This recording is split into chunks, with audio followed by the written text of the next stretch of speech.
เป่าลูก เอาห้องเพลงจบก่อนเอาไปนี่ไป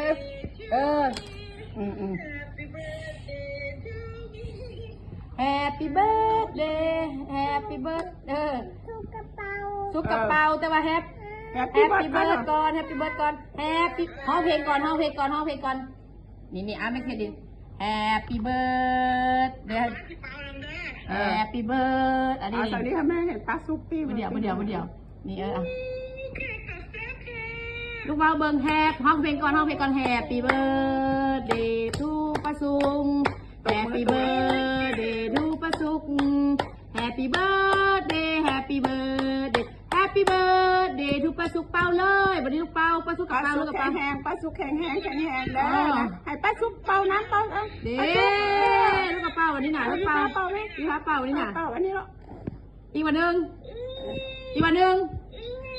อีกวันหนึ่ง น้ำลายติดไปแล้ว อีกวันหนึ่งน้ำลายติดไปแล้ว